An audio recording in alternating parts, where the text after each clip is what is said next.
Good morning and welcome to Varthamanam. ഇന്നത്തെ പ്രധാനപ്പെട്ട പത്രവാർത്തകൾ.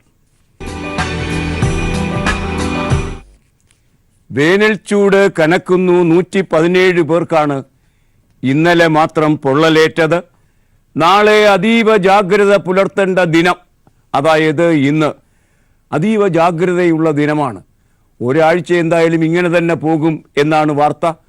ആ നിലയ്ക്ക് അതീവ ജാഗ്രതയുള്ള ദിനമായിരിക്കുന്നു ഇന്ന് എന്ന് പത്രങ്ങൾ പറയുന്നു. വേനൽ ചൂടിനെ കുറിച്ച് തെരഞ്ഞെടുപ്പ് ചൂടും അധികരിച്ചു കൊണ്ടിരിക്കുകയാണ്.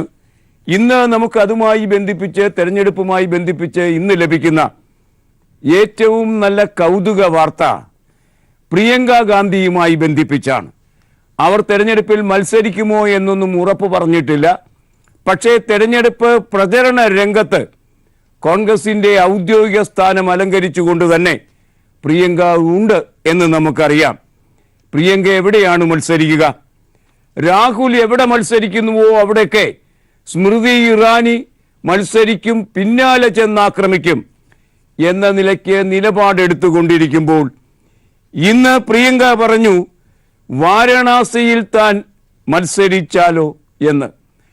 യഥാർത്ഥത്തിൽ അമേഠിക്കൊരു മറുപടിയാണോ പ്രിയങ്ക പറയുന്ന വാരണാസി എന്ന ലക്ഷ്യം?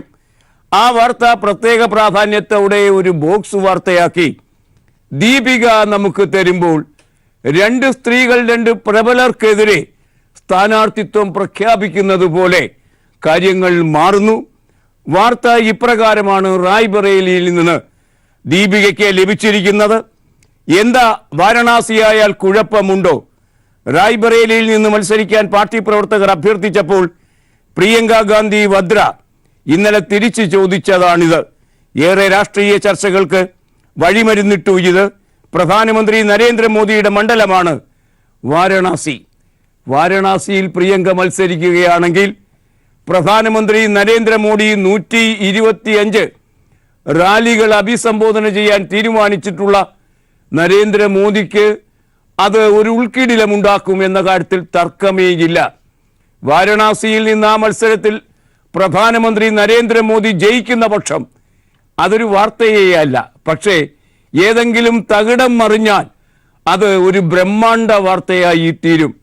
അതുകൊണ്ട് തന്നെ ഈ വാർത്ത കൗതുകകരമാണെങ്കിലും അതിൻ്റെ ആഴങ്ങൾ വളരെ വലുത് തന്നെയാണ് എന്ന് നമുക്ക് കാണാം. ഓണത്തിനിടെ പൂട്ടുകച്ചവടം എന്നൊക്കെ നാം കേട്ടിട്ടുണ്ട്. ഇതാ ഒരു പൂട്ടുകച്ചവടം കർണാടകത്തിൽ നടക്കുന്നു. തെരഞ്ഞെടുപ്പിനിടയിൽ കർണാടകത്തിൽ ഇൻകം ടാക്സ് റെയ്ഡ്. ഇതൊക്കെ BJPയുടെ ഒരു കളി എന്നതിൽ കവിഞ്ഞ് ആരും പരിഗണനയ്ക്ക് എടുക്കുന്നില്ല എന്നതാണ് വസ്തുത. കർണാടക ജനതാദൾ മന്ത്രിയുടെ വീട്ടിൽ IT റെയ്ഡ്. തെരുവിലിറങ്ങി മുഖ്യമന്ത്രി തെരുവിലിറങ്ങി പ്രതിഷേധിക്കേണ്ടി വന്നു. തെരഞ്ഞെടുപ്പിന്റെ ഘട്ടത്തിൽ ബോധപൂർവം നടത്തുന്ന ഇത്തരം റെയ്ഡുകൾക്കെതിരെ പ്രതിഷേധിക്കാൻ തെരുവിലിറങ്ങുന്ന ആദ്യ മുഖ്യമന്ത്രിയല്ല കുമാരസ്വാമി. മറിച്ച് ഇതിനു മുമ്പ് നമുക്കറിയാവുന്നതുമാതിരി പശ്ചിമ ബംഗാളിൽ മമതാ ബാനർജി തന്നെ ഇങ്ങനെ ചെയ്യേണ്ടി വന്നു. അതിനു മുമ്പ് ആന്ധ്രയിൽ നമ്മുടെ റെഡ്ഡി, നായിഡു മുഖ്യമന്ത്രി, അദ്ദേഹം പറഞ്ഞത് CBI ഇങ്ങോട്ട് കയറുകയേ വേണ്ടെന്ന്, കയറ്റിയില്ല. ഈ നിലയ്ക്ക് സംസ്ഥാനങ്ങൾ CBIയെ ഒരു ശത്രുവെ പോലെ കാണുന്ന കാലം എത്തിക്കഴിഞ്ഞിരിക്കുന്നു.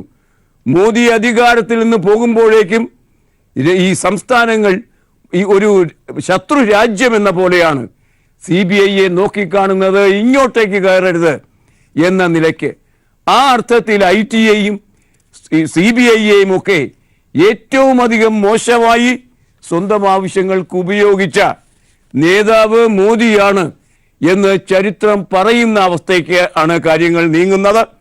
തെരുവിലിറങ്ങിയിരിക്കുന്നു കർണാടക മുഖ്യമന്ത്രി കുമാരസ്വാമി. റെയ്ഡ് കുമാരസ്വാമിയുടെ വിശ്വസ്തന്റെ വീട്ടിൽ ഉൾപ്പെടെ 20ഓളം കേന്ദ്രങ്ങളിൽ 2 കോടി രൂപയും 1.5 കിലോഗ്രാം സ്വർണ്ണാഭരണങ്ങളും പിടിച്ചുവെന്ന് സൂചന. ആദായ നികുതി ഓഫീസ് ഉപരോധിച്ച് മുഖ്യമന്ത്രിക്കൊപ്പം കോൺഗ്രസ് ദൾ നേതാക്കൾ. കോൺഗ്രസും രംഗത്തുണ്ട്. RS സന്തോഷ് കുമാർ ആ വാർത്ത ബാംഗ്ലൂരിൽ നിന്ന് റിപ്പോർട്ട് ചെയ്യുന്നത് ഇങ്ങനെ: കർണാടക ചെറുകിട ജലസേചന മന്ത്രി CS പുട്ടരാജു ഉൾപ്പെടെ ജനതാദൾ എസ് നേതാക്കൾക്കെതിരെ ആദായ നികുതി വകുപ്പിന്റെ വ്യാപക റെയ്ഡ്.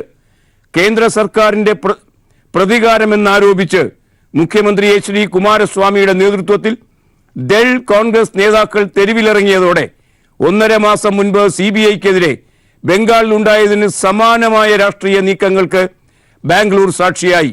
ബംഗാൾ മുഖ്യമന്ത്രി മമതാ ബാനർജി ചെയ്തതുപോലുള്ള ഭരണഘടനാ സംരക്ഷണ നടപടികൾ വേണ്ടിവരുമെന്ന് പ്രഖ്യാപിച്ച മുഖ്യമന്ത്രിയും കൂട്ടരും നഗരത്തിലെ ആദായ നികുതി ഓഫീസ് ഉപരോധിച്ചു.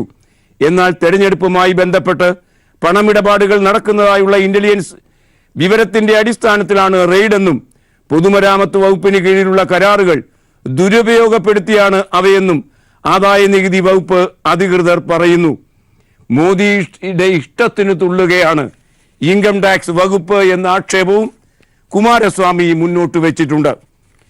ഈ വാർത്തയ്ക്കൊപ്പം ദേവഗൌഡ ജനതാദൾ ദേശീയ പ്രസിഡന്റ് കുമാരസ്വാമിയുടെ അച്ഛൻ അദ്ദേഹം പറഞ്ഞിരിക്കുന്ന ഒരു വാചകമുണ്ട്.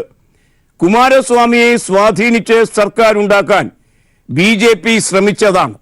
നിയമസഭാ തെരഞ്ഞെടുപ്പിന് മുൻപ് ദളിന് വൻതോതിൽ പണവും വാഗ്ദാനം ചെയ്തു. മുംബൈയിലെത്തി പണം വാങ്ങാൻ പ്രേരിപ്പിച്ചെങ്കിലും കുമാരസ്വാമി വഴങ്ങിയില്ല.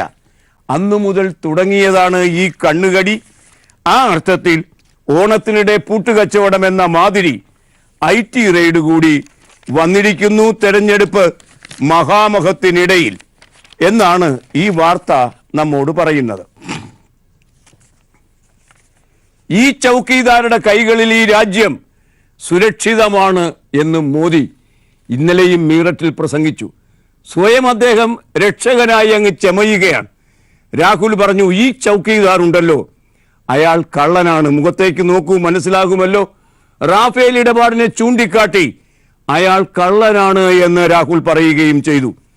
മോദി 125 തെരഞ്ഞെടുപ്പ് യോഗങ്ങളിലാണ് ഇത്തവണ പ്രസംഗിക്കാൻ പോകുന്നത്. മോദിയാണ് സ്റ്റാർ ക്യാമ്പയിനർ എന്നല്ല, ലോൺ ക്യാമ്പയിനർ എന്നാണ് പറയേണ്ടത്.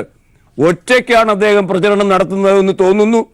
അദ്ദേഹത്തിനൊപ്പം മുൻപ് കണ്ടുകൊണ്ടിരുന്ന പാർട്ടി പ്രസിഡന്റ് അമിത്ഷാ ഇപ്പോഴും തെരഞ്ഞെടുപ്പ് ഗോതയിലേക്ക് ഇറങ്ങി കണ്ടിട്ടില്ല.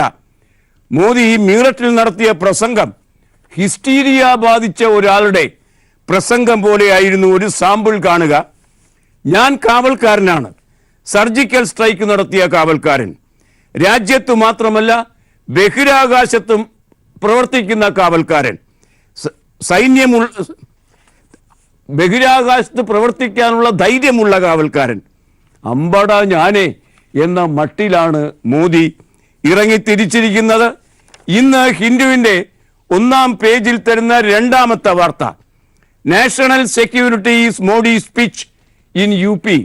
UPയിലും രാജ്യത്ത് മൊത്തത്തിലും ദേശീയ സുരക്ഷയാണ് മോദി വിറ്റഴിക്കാൻ നോക്കുന്ന രാഷ്ട്രീയ പ്രത്യയശാസ്ത്രം എന്നാണ് ഈ വാർത്ത നമ്മോട് പറയുന്നത്. ഉപഗ്രഹവേദ ദൗത്യത്തിന് DRDOയെ അഭിനന്ദിച്ചും മോദിയുടെ നാടകത്തെ അപഹസിച്ചും സംസാരിച്ച രാഹുലിനോട് അദ്ദേഹം പറഞ്ഞത് ഇതൊക്കെ വിഡ്ഢികളുടെ സ്വർഗത്തിൽ ജീവിക്കുന്നവരാണ് ഇങ്ങനെയൊക്കെ ചെയ്യുന്നത്. ശരിക്കും പറഞ്ഞാൽ ഒരു ഭാഗത്ത് കരുത്തനായ കാവൽക്കാരനും മറുഭാഗത്ത് കളങ്കിതരുടെ നിരയുമാണ് നിൽക്കുന്നത്. ഈ വിഡ്ഢികളുടെ സ്വർഗത്തിൽ കഴിയുന്ന ബുദ്ധിജീവികളുടെ കാര്യം എനിക്ക് താല്പര്യമില്ല എന്ന് മോദി പറഞ്ഞു. ദേശരക്ഷയാണ് പ്രധാനപ്പെട്ട കാര്യം, ദേശീയതയാണ് മോദിയുടെ തുറുപ്പ് ഇത്തവണ. ശക്തമായ സർക്കാർ, ശക്തമായ രാജ്യം. അല്ല, താങ്കൾ പറഞ്ഞ 8 കോടി 10 കോടി തൊഴിൽ സാധ്യതയുണ്ടല്ലോ, പ്രതിവർഷം 2 കോടി എന്ന നിലയ്ക്ക്. അപ്പോൾ മോദി പറയുന്നു, ദേശീയത തൊഴിലിൻ്റെ കാര്യം പറഞ്ഞ് ചെറുതാക്കരുത്. ദേശീയതയുടെ മുന്നിൽ ഈ തൊഴിൽ എന്നൊക്കെ പറയുന്നത് നിസ്സാരമായ കാര്യങ്ങളാണ്. അപ്പോൾ തൊഴിലില്ല, അതുമാതിരി തന്നെ അതിർത്തികളിൽ മനസ്സമാധാനമില്ല, ശാന്തതയില്ല, ഏറ്റെടുത്ത ഒരു കാര്യവും ചെയ്തിട്ടില്ല. ഈ 15 ലക്ഷം തരാമെന്ന് പറഞ്ഞത് തന്നിട്ടില്ല.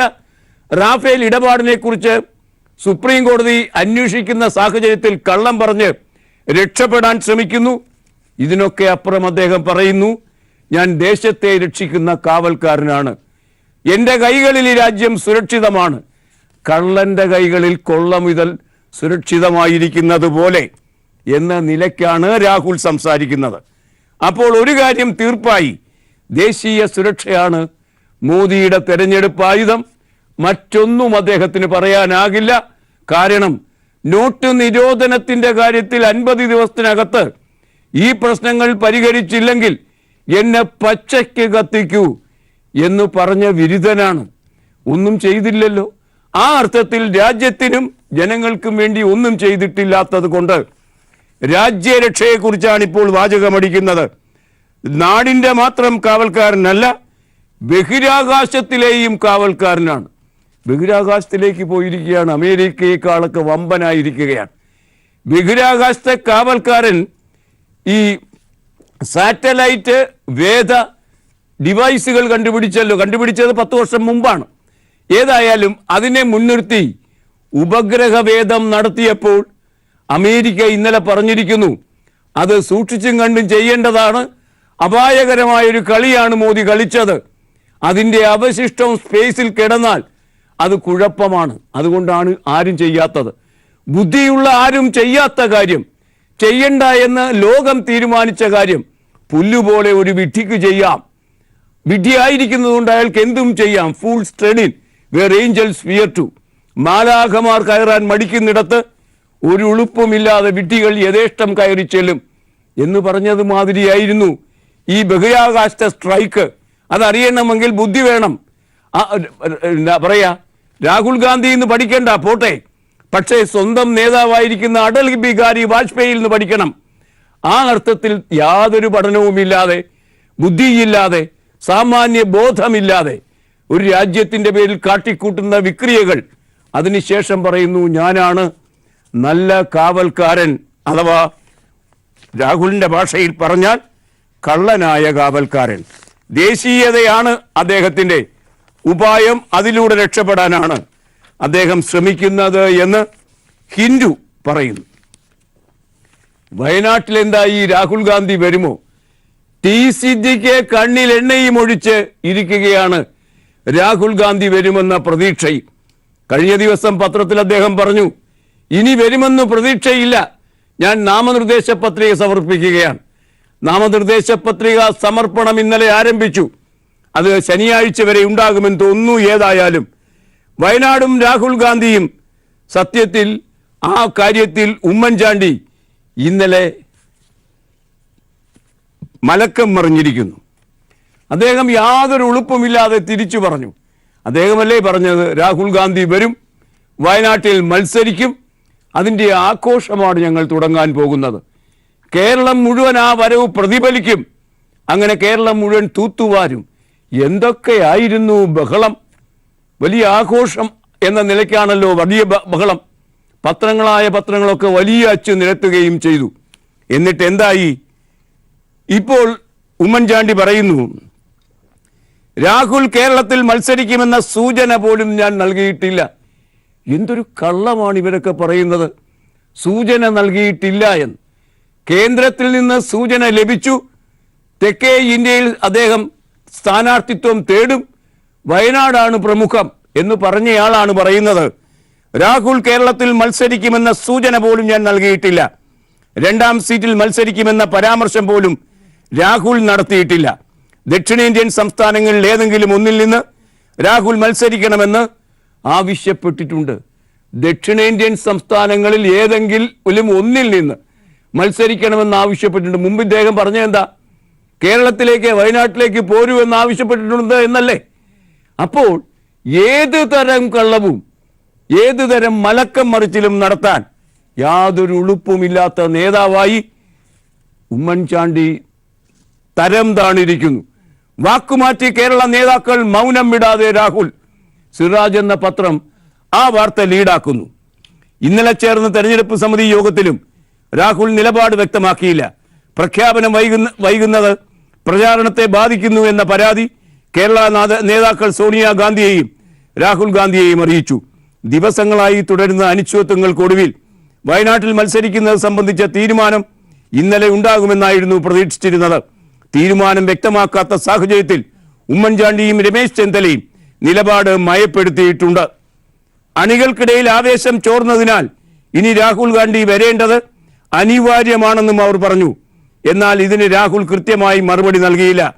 രാഹുലിനെ ക്ഷണിച്ച് കേരളത്തിലെ നേതാക്കൾ പ്രകടിപ്പിച്ച അമിതാവേശമാണ് വിനയായത് എന്നാണ് ഹൈക്കമാൻഡിന്റെ വിലയിരുത്തൽ.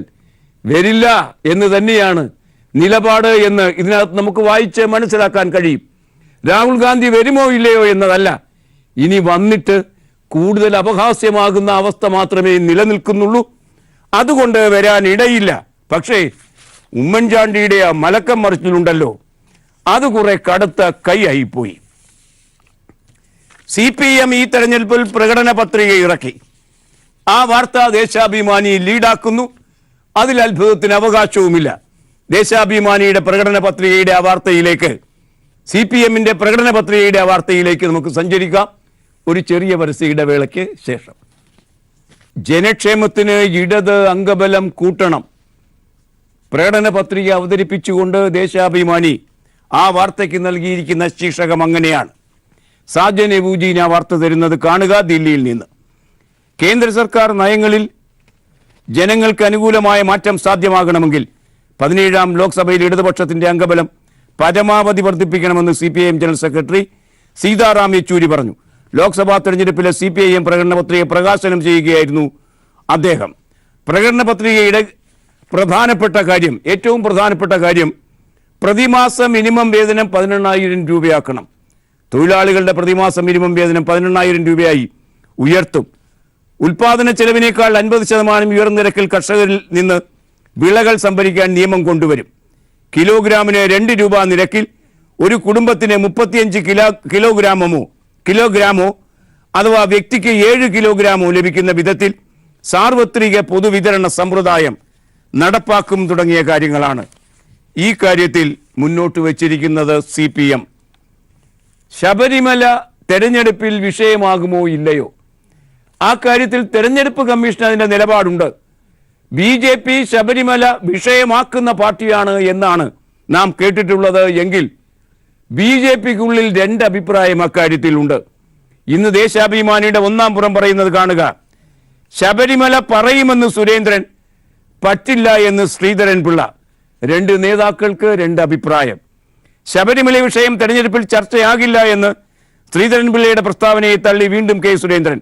പത്തനംതിട്ടയിൽ മാത്രമല്ല മുഴുവൻ മണ്ഡലങ്ങളിലും ശബരിമല തന്നെയാകും BJPയുടെ പ്രധാന ചർച്ചാ വിഷയമെന്ന് സുരേന്ദ്രൻ പറയുമ്പോൾ ശബരിമലയാകില്ല തെരഞ്ഞെടുപ്പിലെ പ്രധാന ചർച്ചാ വിഷയമെന്ന് PS ശ്രീധരൻപിള്ള കൊച്ചിയിൽ പറഞ്ഞു.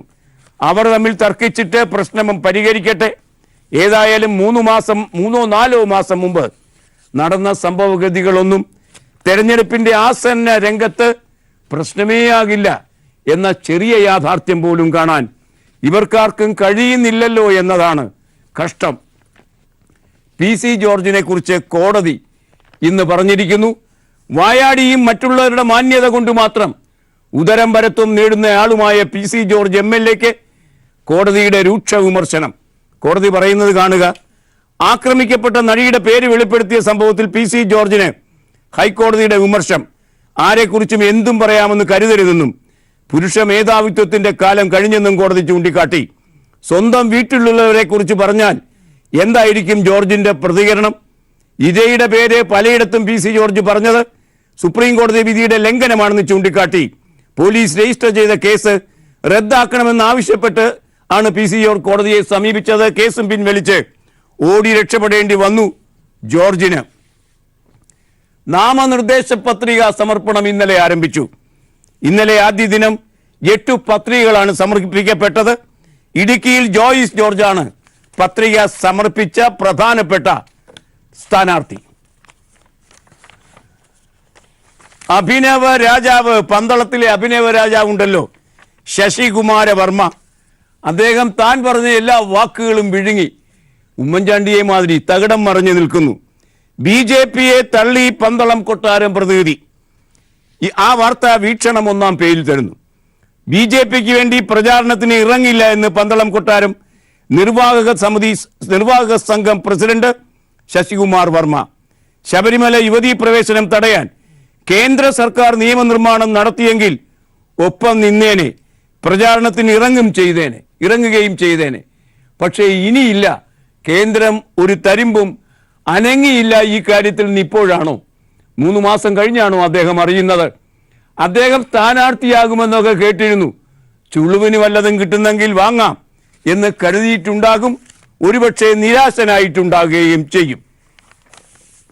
ശബരിമലയുമായി ബന്ധിപ്പിച്ച് കൗതുകകരമായി നമുക്കിന്ന് കിട്ടുന്ന ഒരു വാർത്ത, ശബരിമലയിൽ ചിത്തിരാട്ട വിശേഷത്തിന്റെ ഘട്ടത്തിൽ ലളിതയെന്ന 52 വയസ്സുകാരി ആക്രമിച്ച കേസിലെ പ്രതി BJPയുടെ കോഴിക്കോട് സ്ഥാനാർത്ഥിയാണ് ഇപ്പോൾ KP പ്രകാശ് ബാബു.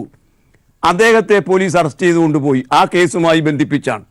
ജയിലിൽ കടന്ന് ഈ തെരഞ്ഞെടുപ്പിനെ നേരിട്ട് കളയും എന്നാണ് പുമാൻ ഇപ്പോൾ പറയുന്നത്. ജന്മഭൂമി അത് 1-ാം പേജിൽ തന്നെ സചിത്രമായി വാർത്ത തരുന്നു. ആചാര സംരക്ഷണത്തിന് അഭിമാനത്തോടെ ജയിലിലേക്ക്. ജയിൽ എന്താ ആചാര സംരക്ഷണത്തിന്റെ ലോകമാണോ? വിശ്വാസം തന്റെ അവകാശമാണെന്നും വിശ്വാസത്തിന്റെ ഭാഗമായുള്ള ആചാര സംരക്ഷണം തന്റെ കടമയായിരുന്നെന്നും അതിന്റെ പേരിൽ ജയിലിലേക്ക് പോകുന്നതിൽ അഭിമാനമേ ഉള്ളൂ എന്നും പ്രകാശ് ബാബു മാധ്യമങ്ങളോട് പ്രതികരിച്ചു. അവിശ്വാസികളായുള്ള ആക്ടിവിസ്റ്റുകൾ അയ്യപ്പസ്വാമിയെ വെല്ലുവിളിക്കുന്നത് കണ്ടു നിൽക്കാൻ സാധിച്ചില്ല. നട്ടെല്ല് നിവർത്തിയുള്ള പോരാട്ടമായിരുന്നു. ഭയങ്കര പോരാട്ടമാണ് ഈ ബാബു നടത്തിയത് കേട്ടോ. എന്തായിരുന്നു പോരാട്ടം?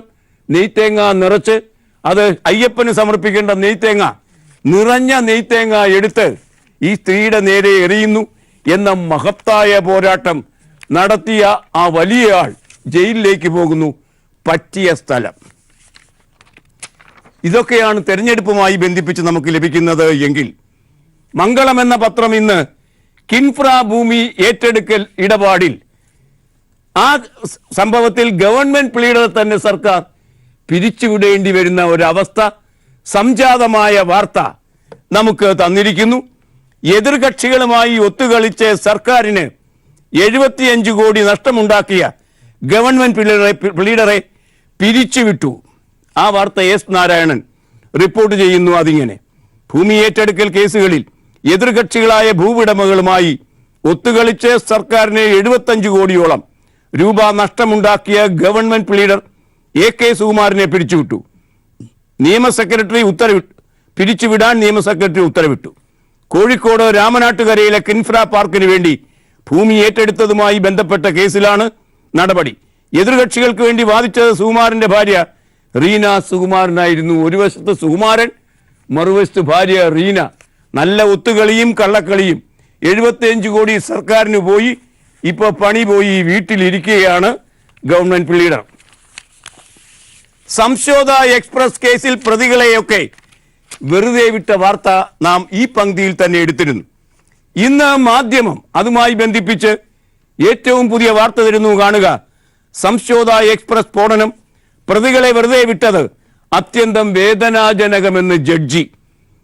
ഞാൻ അങ്ങേയറ്റം വേദനയോടെയും തീവ്രമായ മനോവ്യഥയോടെയുമാണ് ഈ വിധിന്യായം അവസാനിപ്പിക്കുന്നത്. അത്യന്തം ക്രൂരമായ ഈ ആക്രമണത്തിൽ കൃത്യമായ തെളിവുകളുടെ അഭാവത്തിലാണ് പ്രതികളെ കുറ്റവിമുക്തരാക്കുന്നത്.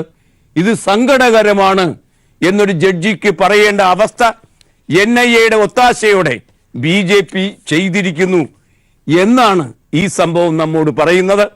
ഇനി ഇന്നത്തെ ചിത്രം.